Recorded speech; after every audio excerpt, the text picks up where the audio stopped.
Bonjour à tous, je suis avec Samuel aujourd'hui. Bonjour. Bonjour. On vient de se rencontrer dans l'avion sur un espèce de quiproquo de rugby, mais voilà.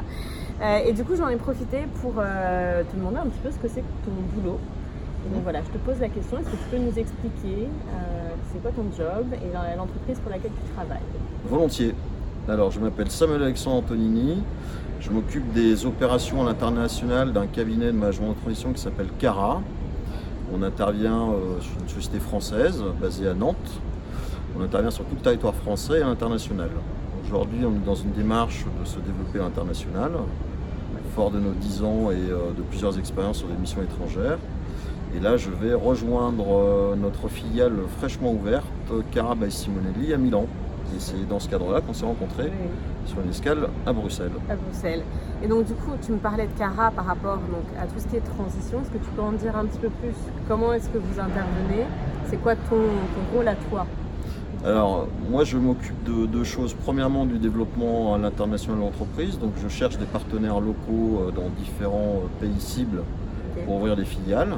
Donc, c'est beaucoup de réunions, des choses comme ça? Comment ça Exactement, des recherches de partenaires, des recherches de managers de transition eux-mêmes pour les sociétés que l'on crée à l'étranger, et aussi des recherches de partenaires et de clients pour les mettre en mission. Donc, c'est assez vaste. Donc du coup, tout à l'heure, je te partageais un peu mon parcours de burn-out et tu me donnais un exemple. Est-ce que tu veux bien me repartager? Oui, volontiers.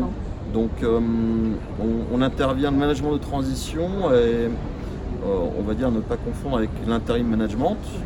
Si je fais la comparaison, un interim manager va être un manager qui va remplacer poste pour poste un poste vacant et qui va s'occuper de manager au quotidien les équipes. Il va rien changer, quoi. Il va vraiment venir. Rien changer, ou du moins il va être là pour occuper le poste avec une mission qui est une mission liée au poste. Un manager de transition va être obligatoirement surcapé par rapport au poste, puisque son rôle managérial est, oui, occuper le poste vacant, mais pas que, c'est d'analyser pourquoi il y a eu burn-out et aller chercher les causes racines et les traiter. Pour faire en sorte que la transition en question est de faire en sorte qu'il n'y ait plus jamais une situation de burn-out dans le service. Une situation de burn-out est un signal fort qui est lancé et ça doit se traiter et d'être analysé. Et donc du coup, voilà, ce qui m'intéressait aussi de savoir, c'est on a tous une manière différente de faire notre métier, même quand on a un métier similaire. Deux boulangers vont faire leur métier d'une manière assez différente en fait, dans ce qu'ils vont mettre dedans. C'est une des questions qui m'intéresse. Et donc du coup, je voulais comprendre un petit peu plus lié à ta personnalité aussi. Qu'est-ce qui est important pour toi d'amener dans ton boulot? Alors, premièrement, j'interviens dans des domaines qui sont extrêmement variés. Ça va de l'agroalimentaire au spatial, aéronautique, sociétés de services. Donc je ne vais pas apporter une expertise métier aux équipes. Mon rôle est plutôt généraliste. Je vais apporter premièrement de la bienveillance et deuxièmement je vais apporter énormément de confiance à l'ensemble des équipes. De part du fait de cette distance géographique, donc cela impose d'avoir confiance, on ne peut pas être là physiquement.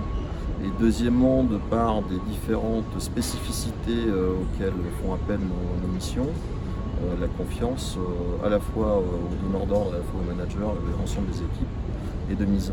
Ok. Une dernière qui me vient comme ça, donc on parlait, tu me disais que tu fais du rugby. Oui. Est-ce qu'il y a quelque chose que le rugby t'a appris qui est utile pour toi dans ton métier au quotidien? Alors oui, premièrement, c'est le fait de travailler en équipe. Ouais. On ne peut pas les mettre un essai s'il n'y a pas une équipe derrière. Et deuxièmement, c'est de mouiller le maillot. C'est-à-dire qu'à partir du moment où il y a une problématique, il faut l'affronter. Il ne faut surtout pas s'y cacher. Ok, super. Merci à toi. Merci pour cette interview. Voilà, écoute, ça nous donne une idée aussi d'autres métiers qui existent. Et puis j'aime bien l'idée de faire aussi le lien avec ce qu'on peut faire dans notre vie perso là, avec le rugby. Donc parfait. Voilà, bonne journée à tous. Au revoir.